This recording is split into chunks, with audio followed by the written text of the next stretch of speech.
ದೇಶದ 14ನೇ ರಾಷ್ಟ್ರಪತಿಯ ಸ್ವಾಗತಕ್ಕೆ ಸಂಸತ್ ಸಜ್ಜು. ಕೆಲವೇ ಕ್ಷಣಗಳಲ್ಲಿ ರಾಮನಾಥ ಕೋವಿಂದ್ ಪದಗ್ರಹಣ.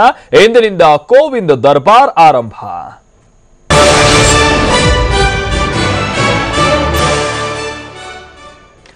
ಭಾರತದ 14ನೇ ರಾಷ್ಟ್ರಪತಿಯಾಗಿ ಇವತ್ತು ರಾಮನಾಥ ಕೋವಿಂದ್ ಪ್ರಮಾಣ ವಚನವನ್ನು ಸ್ವೀಕರಿಸಲಿದ್ದಾರೆ. ಕೋವಿಂದ್ ಅವರಿಗೆ ಸುಪ್ರೀಂ ಕೋರ್ಟ್ನ ಮುಖ್ಯ ನ್ಯಾಯಮೂರ್ತಿ JS ಖೇಹಾರ್ ಪ್ರಮಾಣ ವಚನವನ್ನು ಬೋಧಿಸಲಿದ್ದಾರೆ. ಹಾಗೆ ನಾನು ಮೊದಲೇ ಹೇಳ್ತಾ ಇದ್ದೆ, ಈ ಒಟ್ಟು ಪ್ರಮಾಣ ವಚನ ಬೋಧಿಸುವಂತಹ ಸಂದರ್ಭದ ತನಕ ನಂತರದಲ್ಲಿ ನೂತನ ರಾಷ್ಟ್ರಪತಿಯಾಗಿ ಪ್ರಮಾಣ ವಚನ ಸ್ವೀಕರಿಸಿದಂತಹ ನಂತರದಲ್ಲಿ ರಾಮನಾಥ ಕೋವಿಂದ್ ಅವರು ಮತ್ತೆ ರಾಷ್ಟ್ರಭವನಕ್ಕೆ ವಾಪಸ್ ಆಗುವಂತಹ ಸಂದರ್ಭ, ಇದೆಲ್ಲವೂ ಕೂಡ ಸಂಪ್ರದಾಯಬದ್ಧವಾಗಿ ನಡೆಯುತ್ತೆ. ಆ ರೀತಿಯಾದಂತಹ ಕೆಲವೊಂದಷ್ಟು ಸಂಪ್ರದಾಯ ಆ ಸಂದರ್ಭದಲ್ಲಿ ಯಾವ ರೀತಿಯಾಗಿ ಒಂದಷ್ಟು ಪ್ರೊಸೀಜರ್ಸ್ ಗಳನ್ನ ಈ ಹಿಂದಿನಿಂದನೂ ಕೂಡ ಫಾಲೋ ಮಾಡ್ಕೊಂಡು ಬರಲಾಗಿದೆ. ಅದಕ್ಕೆ ತಕ್ಕದಾದಂತಹ ಒಂದಷ್ಟು ಸಂಪ್ರದಾಯವನ್ನ ನಾವೀಗ ಅಲ್ಲಿ ಗಮನಿಸ್ತಾ ಇದ್ದೀವಿ. ನಾವೀಗ ಗಮನಿಸ್ತಾ ಇರೋದು ಬಹುಶಃ ಅಕ್ಬರ್ ರಸ್ತೆಯಲ್ಲಿರುವಂತಹ ನಿವಾಸದಲ್ಲಿ ರಾಮನಾಥ್ ಕೋವಿಂದ್ ಅವರು ಏನ್ ಹೇಳ್ತಾರೆ, ಅವರು ಆ ನಂತರದಲ್ಲಿ ಅವರನ್ನ ರಾಷ್ಟ್ರಪತಿಗಳ ಸೇನಾ ಕಾರ್ಯದರ್ಶಿ ರಾಷ್ಟ್ರಪತಿಯ ಭವನದ ಮುಂಭಾಗಕ್ಕೆ ಕರ್ಕೊಂಡ್ ಬರ್ತಾರೆ. ಸೊ ಆ ಒಂದು ದೃಶ್ಯವನ್ನು ನಾವು ಇಲ್ಲಿ ಬಹುಶಃ ಗಮನಿಸ್ತಾ ಇದೀವಿ ಅನ್ಸುತ್ತೆ. ಅಂದ್ರೆ ನಾನು ಮೊದಲು ಹೇಳಿದಾಗ ಎಲ್ಲವೂ ಕೂಡ ಸಂಪ್ರದಾಯಬದ್ಧವಾಗಿ ನಡೆಯುತ್ತೆ. TV9 ಅದು ಯಾವ ರೀತಿಯಾಗಿ ಸಂಪ್ರದಾಯಬದ್ಧವಾಗಿ ನಡೆಯುತ್ತೆ, ಆ ಸಂದರ್ಭದಲ್ಲಿರುವಂತಹ ಆಚರಣೆ ಏನೇನು ಅನ್ನುವಂಥದ್ದನ್ನ ಪಿನ್ ಟು ಪಿನ್ ಆಗಿ ಡೀಟೇಲ್ಸ್ ಅನ್ನ ನಾವಿಲ್ಲಿ ನೋಡ್ತಾ ಹೋಗಬಹುದಾಗಿದೆ. My temple has been the Parliament of India, and my passion has been the service of the people of India. Powerful words, very, very profound and very meaningful. Right in the center, of course, as we said earlier, you can see the Jaipur column designed by Sir Edward Lutyens and was sponsored by Maharaja Madhav Singh of Jaipur. It's made by sandstone topped by the Star of India emerging from a 5-ton bronze lotus and was installed in 1930.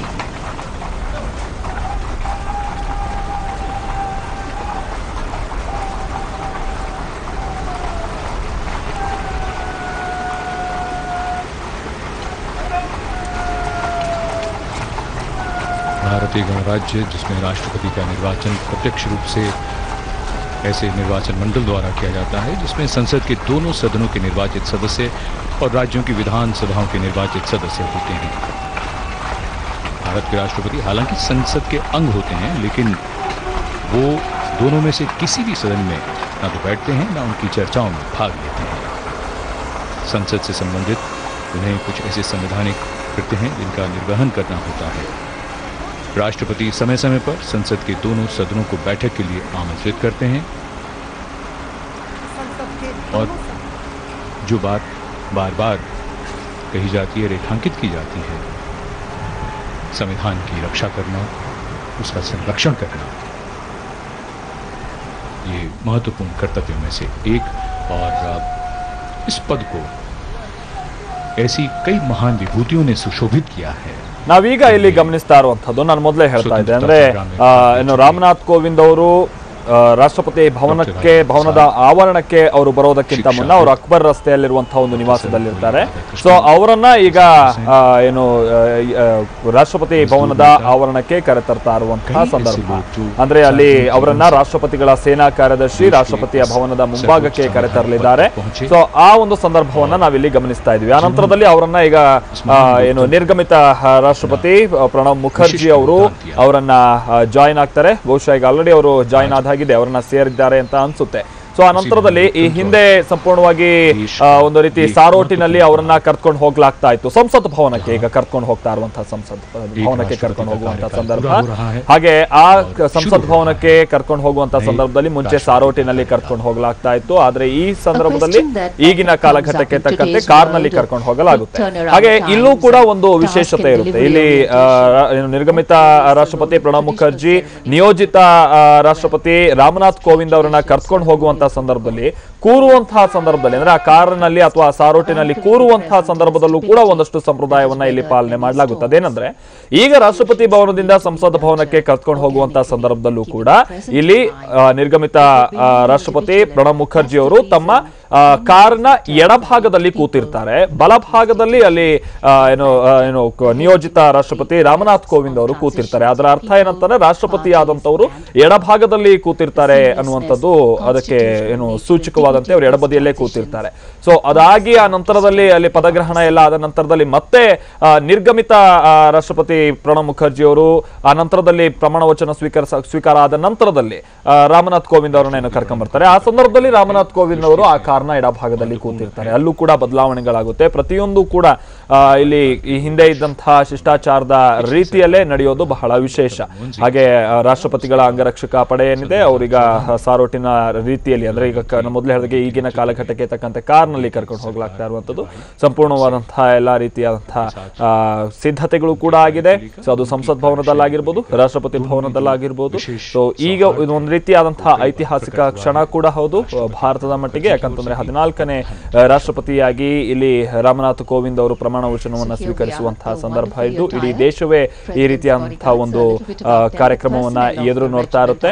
ಹೀಗಾಗಿ ಎಲ್ಲವೂ ಕೂಡ ಬಹಳ ಸುಸಜ್ಜಿತವಾಗಿ, ಎಲ್ಲೂ ಕೂಡ ಲೋಪವಾಗದಂತೆ ಅದನ್ನ ಆಯೋಜಿಸಲಾಗಿರುತ್ತೆ ಕೂಡ.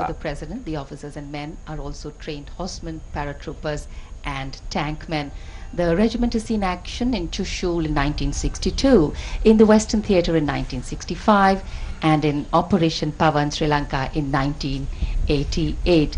In fact, the men of the bodyguards have also distinguished themselves on United Nations duties in Somalia, Angola, and Sierra Leone. A detachment also serves in Siachen Glacier, the highest and coldest battlefield in the world. धीरे धीरे काफिला रायसीना पहाड़ी से उतरकर विजय चौक से मुड़कर संसद भवन के गेट नंबर 5 की ओर बढ़ता हुआ, जहां इनकी अगवानी के लिए इसमें राष्ट्रपति प्रणब मुखर्जी और नवनिर्वाचित राष्ट्रपति श्री रामनाथ कोविंद की अगवानी के लिए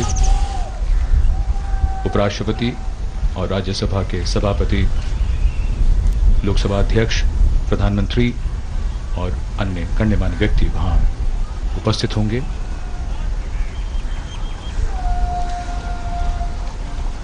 In fact, the Central Hall in Parliament House is a place of great historical importance, and the transfer of power on the 15th of August 1947 from British to Indian hands took place in that hall. In fact, the Indian Constitution was also framed in the Central Hall, and today our new President, the 14th President of the nation, Shri Kovind, will be sworn in there. इतिहास के पन्ने इसी तरह एक एक करके जुड़ते जाते हैं. एक नया अध्याय आज उसमें जुड़ता हुआ.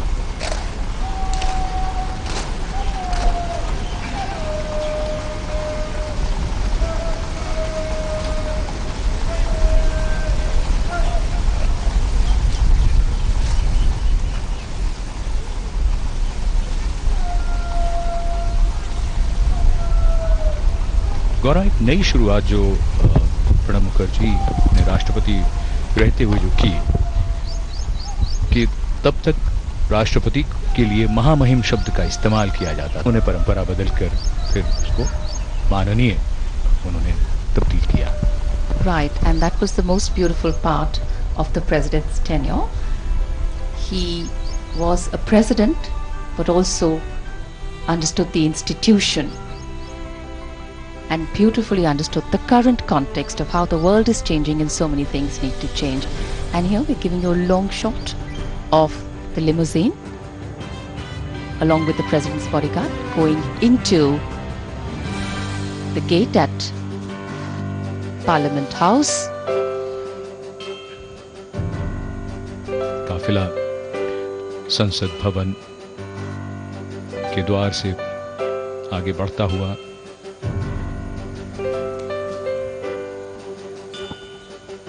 In fact, quotations have a beautiful way of conveying a lot in very, very simple words. And at the Central Hall of Parliament House, this is right at the top of the entrance of that hall, there is a beautiful quotation which says, and it's in Sanskrit, the English meaning is, that one is mine and the other a stranger is the concept of little minds.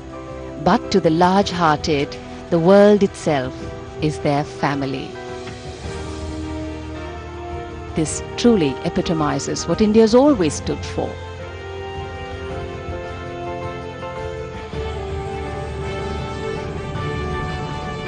Delhi में वैसी भी हरियाली काफ़ी है और इन दिनों मौसम के हिसाब से देखें तो हमारे इन तमाम दृश्यों में आप हरे भरे घने वृक्षों को भी देख सकते हैं इस लोकतंत्र के मंदिर के साथ।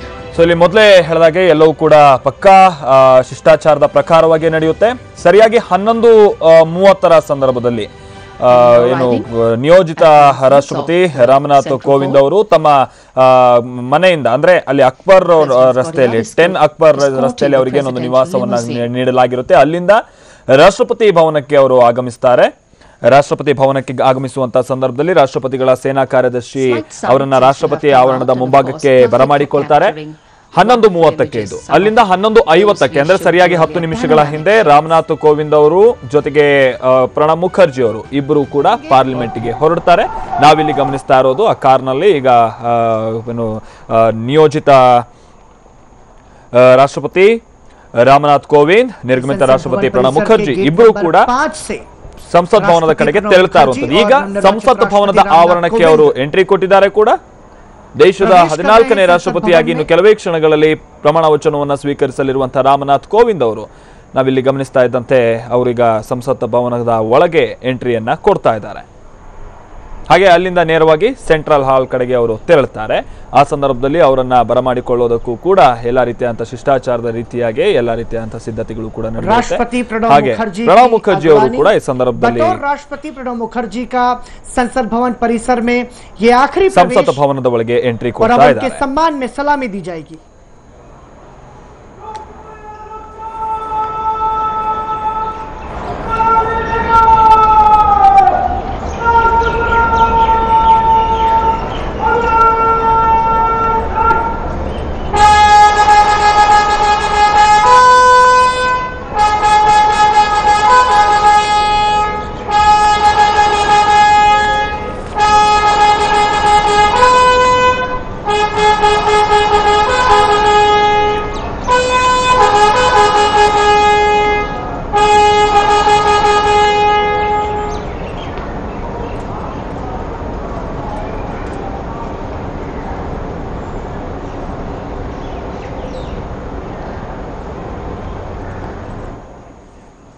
और संसद भवन परिसर में प्रवेश करते हुए साथ में हैं भारत के उपराष्ट्रपति हामिद अंसारी, लोकसभा अध्यक्ष सुमित्रा महाजन और chief justice of India Jagdish Singh Khehar अगवानी करते हुए राष्ट्रपति प्रणब मुखर्जी और नवनिर्वाचित राष्ट्रपति रामनाथ कोविंद की।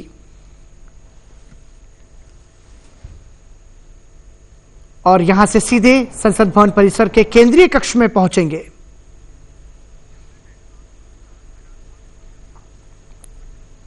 पूरे सम्मान के साथ राष्ट्रपति प्रणब मुखर्जी संसद भवन परिसर के केंद्रीय कक्ष में जाते हुए बतौर राष्ट्रपति प्रणब मुखर्जी का ये आखिरी प्रवेश संसद भवन में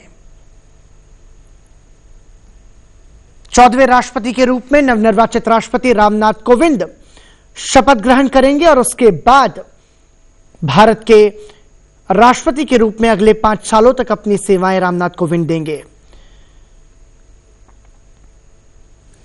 निश्चित रूप से इन तमाम सारे पलों को राष्ट्रपति प्रणब मुखर्जी अपनी सुनहरी यादों के साथ यहां से विदा होंगे। लोकसभा अध्यक्ष सुमित्रा महाजन, भारत के उपराष्ट्रपति हामिद अंसारी राष्ट्रपति प्रणब मुखर्जी को पूरे सम्मान के साथ संसद भवन परिसर के केंद्रीय कक्ष में ले जाते हुए साथ में नवनिर्वाचित राष्ट्रपति रामनाथ कोविंद भी हैं। तो अब से कुछ ही देर में संसद भवन परिसर के केंद्रीय कक्ष में शपथ ग्रहण समारोह होगा और इस गरिमामयी समारोह के साक्षी आप और हम मिलकर होंगे।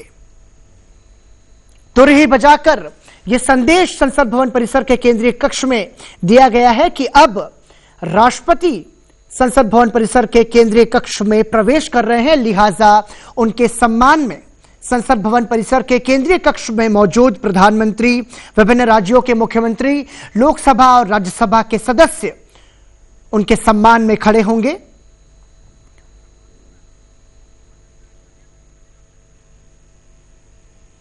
तो तो संसद भवन परिसर के केंद्रीय कक्ष में प्रवेश करते हुए राष्ट्रपति प्रणब मुखर्जी। महामहिम राष्ट्रपति जी,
मान्यवर, आदेश हो तो निर्वाचन आयोग से प्राप्त निर्वाचित राष्ट्रपति की घोषणा को पढ़ा जाए। यतः भारत के संविधान के अनुच्छेद 324 द्वारा भारत के राष्ट्रपति के पद के निर्वाचन का अधीक्षण, निर्देशन और नियंत्रण भारत निर्वाचन आयोग में निहित है और यतः श्री प्रणब मुखर्जी की पदावधि की समाप्ति वर्ष 2017 के जुलाई मास के 24वें दिन तदनुसार शक संवत 1939 के श्रावण मास के दूसरे दिन होनी है और यतः भारत के राष्ट्रपति के पद को भरने के लिए संविधान तथा राष्ट्रीय और उपराष्ट्रपतीय निर्वाचन अधिनियम 1952 के प्रावधानों और तदधीन बनाए गए नियमों और आदेशों के उपबंधों के अनुसार करा लिया गया है तथा इसका परिणाम घोषित कर दिया गया है। अतः अब भारत निर्वाचन आयोग ये प्रमाणित करता है कि वर्ष 2017 के जुलाई मास में के 20वें दिन तदनुसार शक संवत 1939 के आषाढ़ मास में के 29वें दिन को श्री रामनाथ जी कोविंद भारत के राष्ट्रपति पद के लिए विधिवत रूप से निर्वाचित हो गए हैं।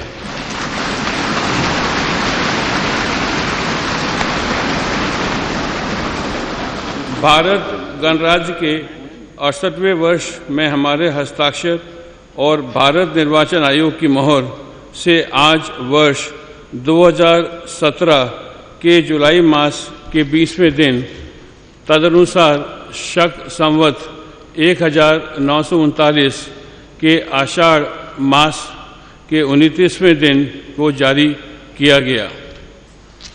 शपथ।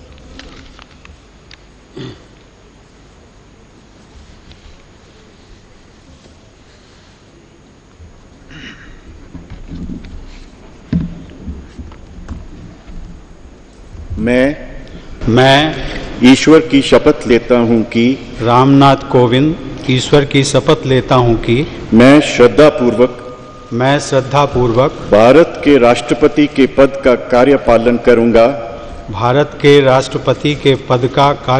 करूंगा तथा अपनी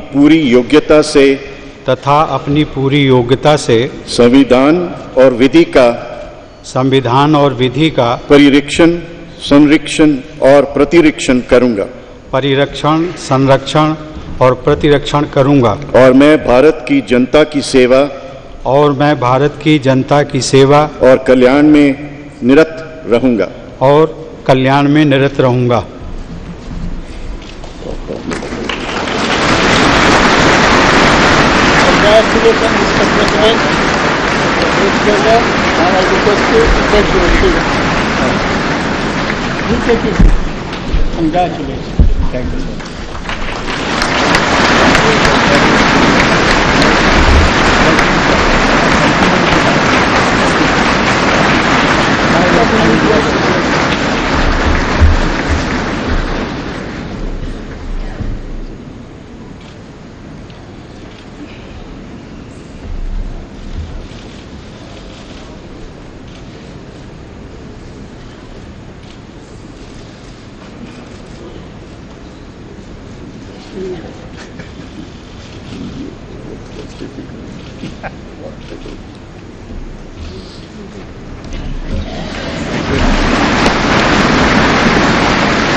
मान्यवर, आपका आदेश हो तो आपके पद ग्रहण की उद्घोषणा की जाए और उसे भारत के राजपत्र में प्रकाशित किया जाए। इसकी सूचना प्रमुख सेना केंद्रों तथा विदेश स्थित सभी भारतीय मिशनों, राज्य सरकारों तथा संघ शासित क्षेत्रों के प्रशासकों को भेजी जाए। भारत सरकार के सभी मंत्रालयों और विभागों को भी सूचना तथा आवश्यक आदेश जारी करने हेतु भेजा जाए।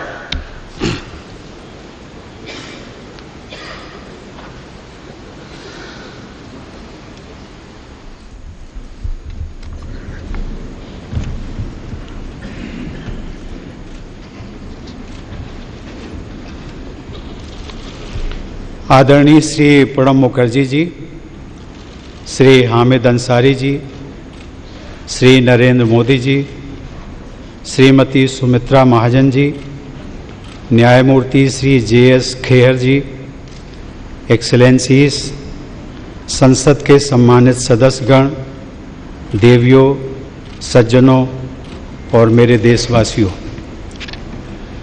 मुझे भारत के राष्ट्रपति पद का दायित्व सौंपने के लिए मैं आप सभी का हृदय से आभार व्यक्त करता हूं।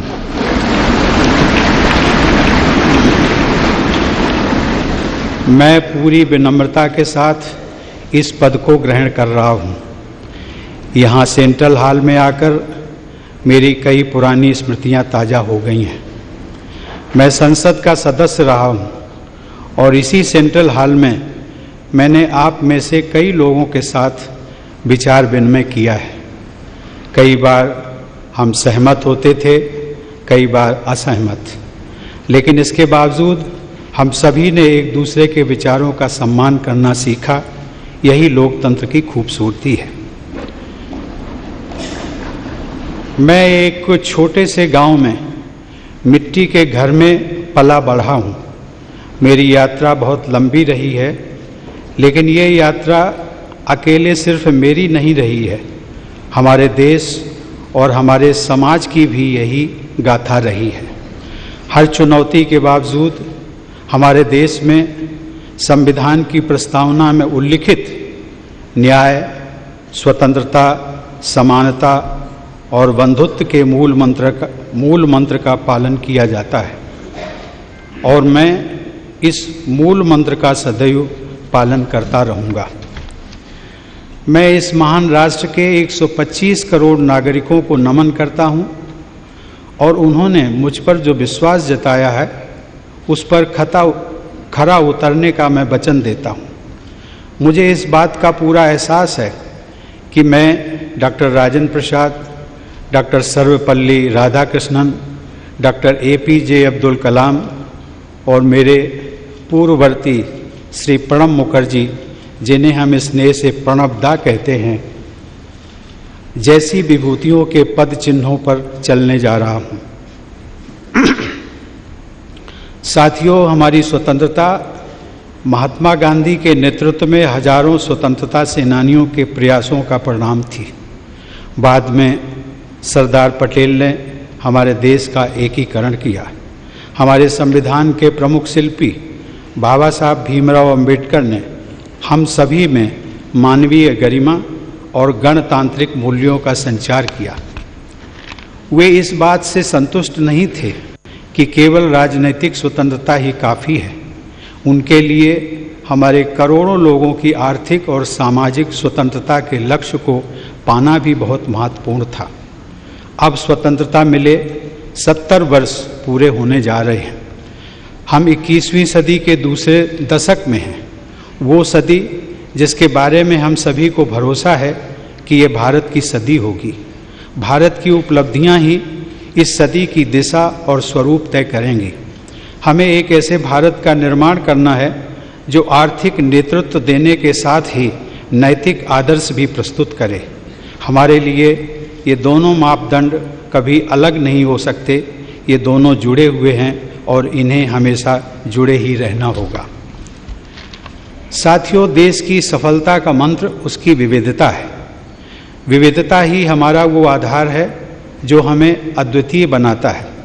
इस देश में हमें राज्यों और क्षेत्रों, पंथों, भाषाओं, संस्कृतियों, जीवन शैलियों जैसी कई बातों का सम्मिश्रण देखने को मिलता है। हम बहुत अलग हैं, लेकिन फिर भी एक हैं और एकजुट हैं। 21वीं सदी का भारत ऐसा भारत होगा जो हमारे पुरातन मूल्यों के अनुरूप होने के साथ चौथी औद्योगिक क्रांति को भी विस्तार देगा। इसमें न कोई विरोधाभास है और न ही किसी तरह के विकल्प का प्रश्न उठता है। हमें अपनी परंपरा और प्रौद्योगिकी, प्राचीन भारत के ज्ञान और समकालीन भारत के विज्ञान को साथ लेकर चलना है। एक तरफ जहां ग्राम पंचायत स्तर पर सामुदायिक भावना से विचार विमर्श करके समस्याओं का निस्तारण होगा, वहीं दूसरी तरफ डिजिटल राष्ट्र हमें विकास की नई ऊंचाइयों पर पहुंचने में सहायता करेगा। ये हमारे राष्ट्रीय प्रयासों के दो महत्वपूर्ण स्तंभ हैं। राष्ट्र निर्माण अकेले सरकारों द्वारा नहीं किया जाता। सरकार सहायक हो सकती है, वो समाज की उद्यमी और रचनात्मक प्रवृत्तियों को दिशा दिखा सकती है, प्रेरक बन सकती है। राष्ट्र निर्माण का आधार है राष्ट्रीय गौरव। हमें गर्व है भारत की मिट्टी और पानी पर। हमें गर्व है भारत की विविधता, सर्वधर्म समभाव और समावेशी विचारधारा पर।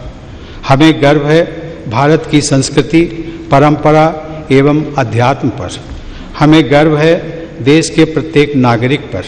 हमें गर्व है अपने कर्तव्यों के निर्वहन पर और हमें गर्व है हर छोटे से छोटे काम पर जो हम प्रतिदिन करते हैं। साथियों, देश का हर नागरिक राष्ट्र निर्माता है। हम में से प्रत्येक व्यक्ति भारतीय परंपराओं और मूल्यों का संरक्षक है और यही विरासत हम आने वाली पीढ़ियों को देकर जाएंगे। देश की सीमाओं की रक्षा करने वाले और हमें सुरक्षित रखने वाले सशस्त्र बल राष्ट्र निर्माता हैं। जो पुलिस और अर्धसैनिक बल आतंकवाद और अपराधों से लड़ रहे हैं वो राष्ट्र निर्माता है। जो किसान तपती धूप में देश के लोगों के लिए अन्न उपजा रहा है वो राष्ट्र निर्माता है। और हमें ये भी नहीं भूलना चाहिए कि खेत में कितनी बड़ी संख्या में महिलाएं भी काम करती हैं। जो वैज्ञानिक 24 घंटे अथक परिश्रम कर रहा है, भारतीय अंतरिक्ष मिशन को मंगल तक ले जा रहा है या किसी वैक्सीन का आविष्कार कर रहा है वो राष्ट्र निर्माता है। जो नर्स या डॉक्टर सुदूर किसी गांव में किसी मरीज की गंभीर बीमारी से लड़ने में उसकी मदद कर रहे हैं वो राष्ट्र निर्माता है। जिस नौजवान ने अपना स्टार्टअप शुरू किया है और अब स्वयं रोजगार दाता बन गया है वो राष्ट्र निर्माता है। ये स्टार्टअप कुछ भी हो सकता है। किसी छोटे से खेत में आम से अचार बनाने का काम हो, कारीगरों के किसी गांव में कारपेट बुनने का काम हो, या फिर कोई लेबोरेटरी जिसे बड़ी स्क्रीनों से रोशन किया गया हो। वो आदिवासी और सामान्य नागरिक जो जलवायु परिवर्तन की चुनौतियों से निपटने में हमारे पर्यावरण, हमारे वनों, हमारे वन्य जीवन की रक्षा कर रहे हैं। और वे लोग जो नवीकरणीय ऊर्जा के महत्व को बढ़ावा दे रहे हैं वे राष्ट्र निर्माता हैं। वो प्रतिबद्ध लोक सेवक जो पूरी निष्ठा के साथ अपना कर्तव्य निभा रहे हैं, कहीं पानी से भरी सड़क पर ट्रैफिक को नियंत्रित कर रहे हैं, कहीं किसी कमरे में बैठकर फाइलों पर काम कर रहे हैं, वे राष्ट्र निर्माता हैं। वे शिक्षक जो निस्वार्थ भाव से युवाओं को दिशा दे रहे हैं, उनका भविष्य तय कर रहे हैं, वो राष्ट्र निर्माता है। वे अनगिनत महिलाएं जो घर पर और बाहर तमाम दायित्व निभाने के साथ ही अपने परिवार की देख रेख कर रही हैं, अपने बच्चों को देश का आदर्श नागरिक बना रही हैं, वे राष्ट्र निर्माता हैं। साथियों, देश के नागरिक ग्राम पंचायत से लेकर संसद तक अपने प्रतिनिधि चुनते हैं। उन प्रतिनिधियों में अपनी आस्था और उम्मीद जताते हैं। नागरिकों की उम्मीदों को पूरा करने के लिए यही जनप्रतिनिधि अपना जीवन राष्ट्र की सेवा में लगाते हैं। लेकिन हमारे ये प्रयास सिर्फ हमारे लिए ही नहीं है। सदियों से भारत ने वसुधैव कुटुंबकम यानी पूरा विश्व एक परिवार है के दर्शन पर भरोसा किया है। ये उचित होगा कि अब भगवान बुद्ध की ये धरती शांति की स्थापना और पर्यावरण का संतुलन बनाने में विश्व का नेतृत्व करे। आज पूरे विश्व में भारत के दृष्टिकोण का महत्व है। पूरा विश्व भारतीय संस्कृति और भारतीय परंपराओं की तरफ आकर्षित है। विश्व समुदाय अंतर्राष्ट्रीय समस्याओं के समाधान के लिए हमारी तरफ देख रहा है, चाहे आतंकवाद हो, काले धन का लेन देन हो या फिर जलवायु परिवर्तन। वैश्विक परिदृश्य में हमारी जिम्मेदारियां भी वैश्विक हो गई हैं। यही भाव हमें हमारे वैश्विक परिवार से, विदेश में रहने वाले मित्रों और सहयोगियों से, दुनिया के अलग अलग क्षेत्रों में रहकर अपना योगदान दे रहे प्रवासी भारतीयों से जोड़ता है। यही भाव हमें दूसरे देशों की सहायता के लिए तत्पर करता है, चाहे वे अंतर्राष्ट्रीय सोलर अलायंस का विस्तार करना हो या फिर प्राकृतिक आपदाओं के समय सबसे पहले सहयोग के लिए आगे आना हो।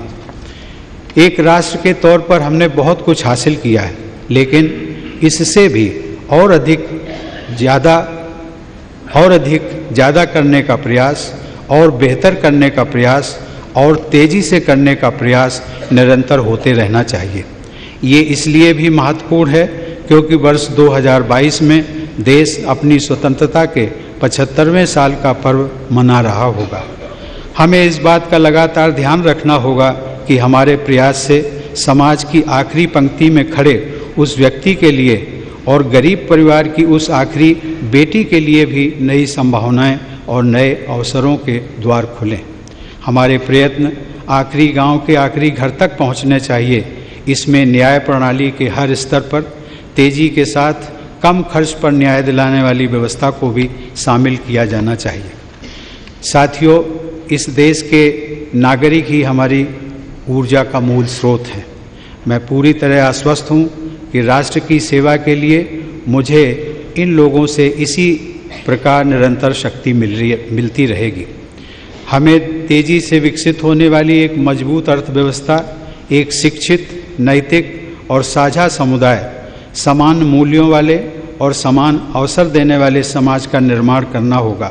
एक ऐसा समाज जिसकी कल्पना महात्मा गांधी और दीनदयाल उपाध्याय जी ने की थी। ये हमारे मानवीय मूल्यों के लिए भी महत्वपूर्ण है। ये हमारे सपनों का भारत होगा, एक ऐसा भारत जो सभी को समान अवसर सुनिश्चित करेगा। ऐसा ही भारत 21वीं सदी का भारत होगा। आप सबको बहुत बहुत धन्यवाद। जय Hind, Vande Mataram.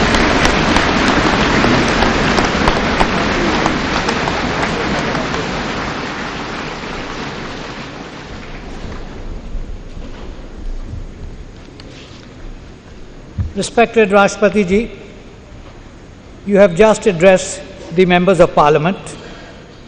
With your permission, I will read the first and the last paragraphs of the English version of the address. The rest should be considered as read. Respected Shri Pranab Mukherjee Ji, respected Shri Narendra Modi Ji, Shrimati Sumitra Mahajan Ji, Shri Justice J.S. Kher Ji, Excellencies, Honorable Members of Parliament, ladies and gentlemen, and fellow citizens. I thank you for electing me to the responsibility of the President of India, and I enter this office with all humility. Coming here to Central Hall has brought back so many memories. I have been a member of Parliament, and here in this very Central Hall have had discussions with many of you. Often we agreed, sometimes we disagreed, but we learned to respect each other, and that is the beauty of democracy. We need to sculpt high growth economy and educated, ethical and shared community and an egalitarian society as envisioned by Mahatma Gandhi and Deen-Dayal Upadhyay Ji. These are integral to our sense of humanism. This is the India of our dreams, an India that will provide equality of opportunities. This will be the India of the 21st century. Thank you very much. Jai Hind, Vande Mataram.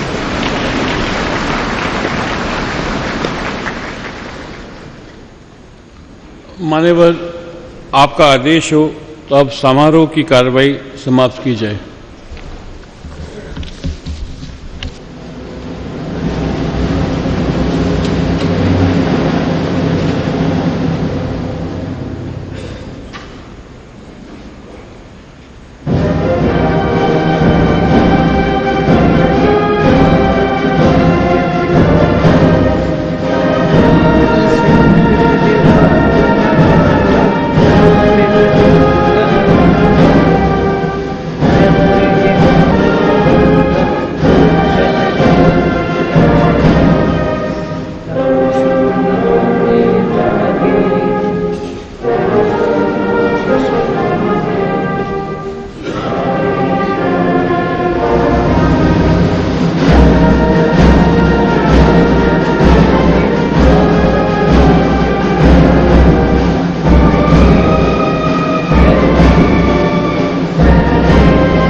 ಭಾರತದ 14ನೇ ರಾಷ್ಟ್ರಪತಿಯಾಗಿ ರಾಮನಾಥ್ ಕೋವಿಂದ್ ಅವರು ಪ್ರಮಾಣ ವಚನವನ್ನು ಸ್ವೀಕರಿಸಿದ್ದಾರೆ.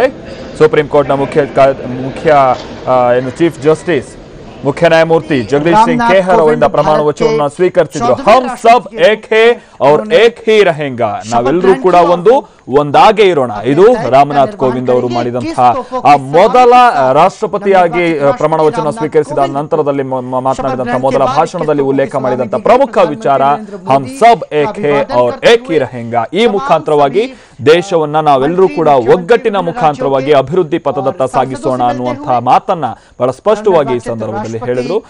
ಮಾಜಿ ಪ್ರಧಾನಿ ದೇವೇಗೌಡರು ಕೂಡ ಈ ಸಂದರ್ಭದಲ್ಲಿ ಇದ್ರು. ಅವರಿಗೂ ಕೂಡ ಈ ಸಂದರ್ಭದಲ್ಲಿ ಅಭಿನಂದನೆಯನ್ನ ವ್ಯಕ್ತಪಡಿಸಿದ್ರು ರಾಷ್ಟ್ರಪತಿ ರಾಮನಾಥ್ ಕೋವಿಂದ್ ಅವರು. ಜೊತೆಗೆ ಮತ್ತೊಂದು ವಿಚಾರ ಅಂತ ನಾವು ಮೊದಲೇ ಹೇಳ್ತಾ ಇದ್ವಿ, ಈ ಸಂಪೂರ್ಣವಾದಂತಹ ಸಂಪ್ರದಾಯ ಏನಿರುತ್ತೆ, ಈ ಪದಗ್ರಹಣದ ಸಂಪ್ರದಾಯ ಸಂಪೂರ್ಣವಾಗಿ ಶಿಷ್ಟಾಚಾರದ ಮುಖಾಂತರ ನಡೆಯುವಂತಹ ಸಂಪ್ರದಾಯ ಇಲ್ಲಿ ತನಕ ನಾವು ನೋಡ್ತಾ ಇದ್ವಿ. ಅದು ಸಂಸತ್ ಭವನದ ಒಳಗೆ ಈ ರಾಷ್ಟ್ರಪತಿ ಏನು ಪ್ರಮಾಣ ವಚನಕ್ಕೆ ಕರ್ಕೊಂಡ್ ಬರುವಂತಹ ಸಂದರ್ಭದಲ್ಲಿ ಅಲ್ಲಿ ಪ್ರಣವ್ ಮುಖರ್ಜಿ ಅವರನ್ನ ಸಂಪೂರ್ಣವಾದಂತಹ ಏನು ಗೌರವಯುತವಾಗಿ ಅಂಗರಕ್ಷಕರು ಕರ್ಕೊಂಡು ಬರ್ತಾರೆ. ಆ ನಂತರದಲ್ಲಿ ಪ್ರಮಾಣ ವಚನ ಸ್ವೀಕರಿಸಿದ ನಂತರದಲ್ಲಿ ತಮ್ಮ ಸೀಟ್ ಅನ್ನ ಕೂಡ ಅಲ್ಲಿ ಬಿಟ್ಕೊಡ್ತಾರೆ ಪ್ರಣವ್ ಮುಖರ್ಜಿ ಅವರು. ಆ ನಂತರದಲ್ಲಿ ಈಗ ನಾವಿಲ್ಲೇನ್ ಗಮನಿಸ್ತಾ ಇದ್ದೀವಿ, ಇಲ್ಲಿ ಸಂಪೂರ್ಣವಾದಂತಹ ಗೌರವ ಅಥವಾ ಶಿಷ್ಟಾಚಾರದ ಪ್ರಕಾರವಾಗಿ ನಾವು ನೋಡ್ತಾ ಹೋಗೋದಾದ್ರೆ ಇಲ್ಲಿ ರಾಮನಾಥ್ ಕೋವಿಂದ್ ಅವರಿಗೆ ಆ ಗೌರವ ಪೂರ್ವಕವಾಗಿ ಕರ್ಕೊಂಡು ಹೋಗ್ತಾರೆ ರಾಷ್ಟ್ರಪತಿ ಅಂಗರಕ್ಷಕರು.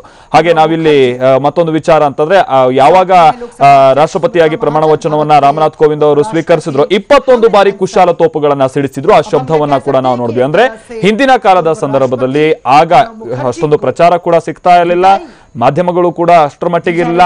ಆಗ ಹೊರಗೆ ಇರುವಂತಹ ಜನರಿಗೆ ತಿಳಿಸುವಂತಹ ನಿಟ್ಟಿನಲ್ಲಿ 21 ಬಾರಿ ಗುಂಡುಗಳನ್ನ ಹಾರಿಸುವ ಮುಖಾಂತರವಾಗಿ ಕುಶಾಲ ತೋಪು ಸಿಡಿಸುವ ಮುಖಾಂತರವಾಗಿ ತಿಳಿಸುವಂತಹ ಕಾರ್ಯ ಆಗ್ತಾ ಇತ್ತು. ಆ ರೀತಿಯಾದಂತಹ ಸಂಪ್ರದಾಯವನ್ನ ಇಂದಿಗೂ ಕೂಡ ಪಾಲಿಸಲಾಯಿತು. ಅದನ್ನು ಕೂಡ ನಾವಿಲ್ಲಿ ಗಮನಿಸಿದ್ವಿ. ಮತ್ತೊಂದು ವಿಶೇಷ ಅಂತ ಅಂದ್ರೆ ಈಗ ಪ್ರಮಾಣ ವಚನವನ್ನ ಸ್ವೀಕರಿಸಿದ ತಕ್ಷಣವೇ ಅಧಿಕೃತವಾಗಿ ರಾಮನಾಥ್ ಕೋವಿಂದ್ ಅವರ ಒಂದು ಟ್ವಿಟರ್ ಅಕೌಂಟ್ ಕೂಡ ಈಗ ಓಪನ್ ಆಯಿತು. ಆ ಟ್ವಿಟರ್ ಅಕೌಂಟ್ ನಲ್ಲಿ ಮೊದಲ ಟ್ವೀಟ್ ಯಾವ ರೀತಿಯಾಗಿ ಇತ್ತು ಅನ್ನುವಂಥದ್ದನ್ನ ನಾವಿಲ್ಲಿ ನೋಡ್ತಾ ಹೋಗೋದಾದ್ರೆ, Honored to be sworn in as the 14th President of India, would be carrying out my responsibilities with all humility ಅನ್ನುವಂಥದ್ದನ್ನ ಟ್ವೀಟ್ ಮುಖಾಂತರವಾಗಿ ಏನು ರಾಮನಾಥ್ ಕೋವಿಂದ್ ಅವರ ಟ್ವಿಟರ್ ಅಕೌಂಟ್ ನಿಂದ ಈಗ ಒಂದು ಟ್ವೀಟ್ ಕೂಡ ಬಂತು. ಅದು ಇಮಿಡಿಯೇಟ್ ಆಗಿ ಒಂದು ಅವರು ಪ್ರಮಾಣ ವಚನವನ್ನು ಸ್ವೀಕರಿಸಿದ ನಂತರದಲ್ಲಿ. ಹಾಗೆ ಮತ್ತೊಂದು ವಿಚಾರವನ್ನ ನಾವೇನು ಹೇಳ್ತಾ ಇದ್ವಿ, ಇಲ್ಲಿ ತನಕನೂ ಕೂಡ ಏನು ಈಗ ಏನು ನಿರ್ಗಮ ಆಗಿರುವಂತಹ ರಾಷ್ಟ್ರಪತಿ ಸ್ಥಾನದಿಂದ ನಿರ್ಗಮ ಆಗಿರುವಂತಹ ಪ್ರಣವ್ ಮುಖರ್ಜಿ ಅವರಿಗೆ ಯಾವ ರೀತಿಯಾಗಿ ಗೌರವಯುತವಾಗಿ ಕರ್ಕೊಂಡು ಬರಲಾಯಿತು, ಅದೇ ರೀತಿಯಂತ ಗೌರವವನ್ನ ಕೊಟ್ಟು ಈಗ ರಾಮನಾಥ್ ಕೋವಿಂದ್ ಅವರಿಗೆ ಅಲ್ಲಿಂದ ಕರ್ಕೊಂಡು ಹೋಗಲಾಗುತ್ತೆ. ಇಲ್ಲೂ ಕೂಡ ಬಳಸುವಂತಹ ಅಥವಾ ಫಾಲೋ ಮಾಡುವಂತಹ ಒಂದಷ್ಟು ಶಿಷ್ಟಾಚಾರಗಳು ಹಿಂದಿನ ಯಾವುದೇ ಸಂಪ್ರದಾಯವನ್ನು ಕೂಡ ಮುರಿಯುವಂತಹ ರೀತಿಯಲ್ಲಿ ಇರೋದಿಲ್ಲ, ಅದನ್ನ ರೀತಿ ಫಾಲೋ ಮಾಡಿದಂತಹ ರೀತಿಯಲ್ಲೇ ಇರುತ್ತೆ. ಯಾಕಂತಂದ್ರೆ ಈಗ ನೂತನ ರಾಷ್ಟ್ರಪತಿಗಳು ಭಾಷಣ ಆದ ನಂತರದಲ್ಲಿ ಅವರನ್ನ ಸೆಂಟ್ರಲ್ ಹಾಲ್ ನಿಂದ ಅಂದ್ರೆ ಸಂಸತ್ ಭವನದಿಂದ ನೇರವಾಗಿ ರಾಷ್ಟ್ರಪತಿ ಭವನಕ್ಕೆ ಕರೆದುಕೊಂಡು ಹೋಗಲಾಗುತ್ತೆ.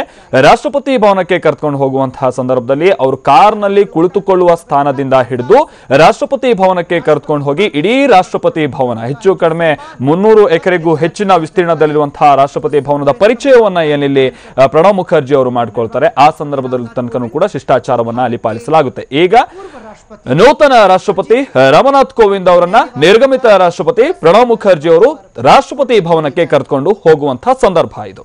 14वें राष्ट्रपति के रूप में नवनिर्वाचित राष्ट्रपति रामनाथ कोविंद ने शपथ ली। 21 तोपों का सम्मान उनके राष्ट्रपति बनते ही रामनाथ कोविंद को दिया गया।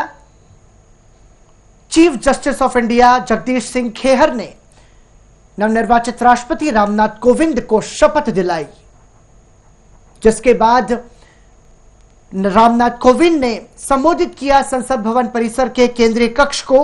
अपने संबोधन में उन्होंने कहा कि हमें ऐसे भारत का निर्माण करना है जो आर्थिक नेतृत्व के साथ साथ चारित्रिक सक्षमता भी लेकर के आए। 21वीं सदी भारत की सदी होगी। उन्होंने कहा कि राष्ट्र निर्माण का आधार है राष्ट्र गौरव। साथ ही उन्होंने जो महत्वपूर्ण बात कही उसमें देश की सीमाओं की रक्षा करने वाले, तपती धूप में खेती करने वाले किसान, वैज्ञानिक, भारत के युवा। ನಾವಿಲ್ಲಿ ಈಗ ಗಮನಿಸ್ತಾ ಇರುವಂತದ್ದು ಸಂಸತ್ನ ಭವನದಿಂದ ಈಗ ನಿರ್ಗಮಿತ ಏನು ರಾಷ್ಟ್ರಪತಿ ಪ್ರಣವ್ ಮುಖರ್ಜಿ ಜೊತೆಗೆ ನೂತನ ರಾಷ್ಟ್ರಪತಿ ರಾಮನಾಥ್ ಕೋವಿಂದ್ ಅವರು ಸಂಸತ್ ಭವನದಿಂದ ಹೊರಗೆ ಬರ್ತಾ ಇರುವಂತಹ ಆ ಒಂದು ಸನ್ನಿವೇಶ ನಾವಿಲ್ಲಿ ಗಮನಿಸ್ತಾ ಇರೋದು. ಇಲ್ಲಿ ಇಷ್ಟು ಬಾರಿ ಪ್ರಣವ್ ಮುಖರ್ಜಿ ಅವರಿಗೆ ಯಾವ ರೀತಿಯಾಗಿ ಗೌರವಪೂರ್ವಕವಾಗಿ ನಡೆದುಕೊಳ್ಳಲಾಗ್ತಾ ಇತ್ತೋ, ಅಂಗರಕ್ಷಕ ಪಡೆಯಿಂದ ಹಿಡಿದು ಯಾವ ರೀತಿ ಶಿಷ್ಟಾಚಾರವನ್ನ ಪಾಲಿಸಲಾಗ್ತಾ ಇತ್ತೋ ಅದೇ ರೀತಿಯಾದಂತಹ ಶಿಷ್ಟಾಚಾರವನ್ನ ರಾಮನಾಥ್ ಕೋವಿಂದ್ ಅವರಿಗೂ ಕೂಡ ಅದೇ ರೀತಿಯಾದಂತಹ ಗೌರವವನ್ನ ನೀಡುವ ಮುಖಾಂತರ ಮುಖಾಂತರವಾಗಿ ಅವರನ್ನ ಕರೆತರಲಾಗುತ್ತೆ. ಸೊ ಆ ನಂತರದಲ್ಲಿ ನಾನು ಮೊದಲು ಹೇಳಿದಾಗೆ ಕಾರ್ನಲ್ಲಿ ಕೂರುವಂತಹ ಸ್ಥಳದಿಂದ ಹಿಡಿದು ರಾಷ್ಟ್ರಪತಿ ಭವನಕ್ಕೆ ಕರ್ಕೊಂಡು ಹೋಗುವ ತನಕನೂ ಕೂಡ ಸಂಪೂರ್ಣವಾದಂತಹ ಶಿಷ್ಟಾಚಾರ ಇಲ್ಲಿ ಪಾಲನೆಯಾಗುತ್ತೆ. ಸುಮಾರು 320 ಎಕರೆಯಷ್ಟು ವಿಸ್ತೀರ್ಣದಲ್ಲಿರುವಂತಹ ರಾಷ್ಟ್ರಪತಿ ಭವನ, ಸುಮಾರು 330 ಕೊಠಡಿಗಳು ಇರುವಂತಹ ರಾಷ್ಟ್ರಪತಿ ಭವನ. ಸೊ ಆ ಒಂದು ರಾಷ್ಟ್ರಪತಿ ಭವನಕ್ಕೆ ಕರೆದುಕೊಂಡು ಹೋಗಿ ಅಲ್ಲಿ ಒಂದು ದರ್ಬಾರನ್ನ ಕೂಡ ನಡೆಸಲಾಗುತ್ತೆ. ಸೊ ಆ ದರ್ಬಾರ್ನ ಮುಖ್ಯ ಆಸನದಲ್ಲಿ ರಾಮನಾಥ್ ಕೋವಿಂದ್ ಅವರನ್ನ ಕುಳ್ಳಿರಿಸಲಾಗುತ್ತೆ.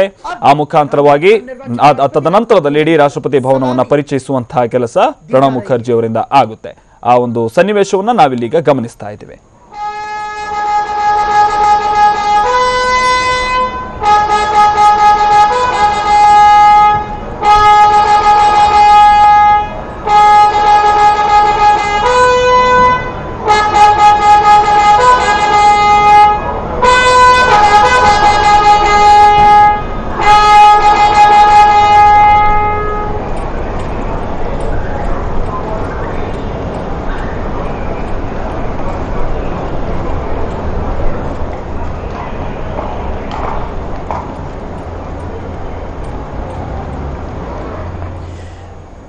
तो ये सीधी तस्वीरें नवनिर्वाचित राष्ट्रपति रामनाथ कोविंद संसद भवन परिसर से जाते हुए और अब रामनाथ कोविंद पूर्व राष्ट्रपति प्रणब मुखर्जी को पूरे सम्मान के साथ उनके नए निवास स्थान 10 राजाजी मार्ग पर छोड़ने के लिए निकले हैं. ಹಾಗೆ ಈ ಹಿಂದೆ ಏನು ಸಾರೋಟಿನಲ್ಲಿ ಕರೆದುಕೊಂಡು ಹೋಗಲಾಗ್ತಾ ಇತ್ತು, ಈಗಿನ ಕಾಲಘಟ್ಟಕ್ಕೆ ತಕ್ಕಂತೆ ಈಗ ಕಾರ್ನಲ್ಲಿ ಏನು ಕರ್ಕೊಂಡು ಹೋಗುವಂತ ಸಂದರ್ಭ. ಇಲ್ಲೂ ಕೂಡ ರಾಮನಾಥ್ ಕೋವಿಂದ್ ಅವರು ಆ ಕಾರ್ನ ಎಡಭಾಗದಲ್ಲಿ ಕುಳಿತುಕೊಳ್ತಾರೆ. ಈ ಮುಖಾಂತರವಾಗಿ ರಾಷ್ಟ್ರಪತಿ ಆದಂತವರು ಆ ಕಾರ್ನ ಎಡಭಾಗದಲ್ಲಿ ಕೂರಬೇಕು ಅನ್ನುವಂಥದ್ದು ಕೂಡ ಒಂದು ಶಿಷ್ಟಾಚಾರ. ಈ ಕಾರ್ ಏನು ಸಂಸತ್ ಭವನಕ್ಕೆ ಬರುವಂತಹ ಸಂದರ್ಭದಲ್ಲಿ ಪ್ರಣಬ್ ಮುಖರ್ಜಿ ಅವರು ಎಡಭಾಗದಲ್ಲಿ ಕೂತಿರ್ತಾರೆ, ಆದ್ರೆ ಹೋಗುವಂತಹ ಸಂದರ್ಭದಲ್ಲಿ ರಾಮನಾಥ್ ಕೋವಿಂದ್ ಅವರು ಕೂತಿರ್ತಾರೆ. ಅಲ್ಲಿಗೆ ರಾಷ್ಟ್ರಪತಿಯಾಗಿ ಅಧಿಕಾರ ಸ್ವೀಕಾರ ಆಗಿದೆ ಅನ್ನುವಂಥದ್ದು ಹೊರ ಜಗತ್ತಿಗೆ ಅಥವಾ ಹೊರಗಿರುವಂತಹ ಮಂದಿಗೆ ಗೊತ್ತಾಗಬೇಕು ಅನ್ನುವಂಥ ನಿಟ್ಟಿನಲ್ಲಿ ಹಿಂದಿನಿಂದ ಪಾಲಿಸಿಕೊಂಡು ಬಂದಂತಹ ಶಿಷ್ಟಾಚಾರ ತಮ್ಮ ಅಂಗರಕ್ಷಕ ಪಡೆಯೊಂದಿಗೆ ಇದೀಗ ರಾಷ್ಟ್ರಪತಿ ರಾಮನಾಥ್ ಕೋವಿಂದ್ ರಾಷ್ಟ್ರಪತಿ ಭವನದ ಎಡೆಗೆ ಸಾಗ್ತಾ ಇದ್ದಾರೆ.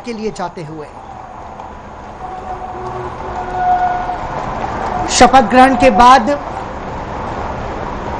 स्थान का स्थानांतरण, कुर्सी का स्थानांतरण किया गया. जिस कुर्सी पर पूर्व राष्ट्रपति प्रणब मुखर्जी आसीन थे उस पर नवनिर्वाचित राष्ट्रपति प्रणब मुखर्जी बैठे. 21 तोपों की सलामी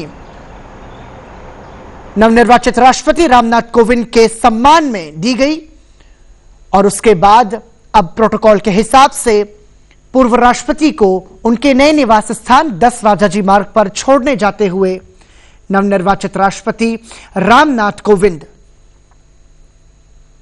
भारत के 14वें राष्ट्रपति के रूप में रामनाथ कोविंद ने शपथ ली. राष्ट्रपति भले ही वो भारत के 14वें कहे जाएंगे, लेकिन 15वें राष्ट्रपति का पद यह कहा जा सकता है क्योंकि पूर्व राष्ट्रपति राजेंद्र प्रसाद 2 बार राष्ट्रपति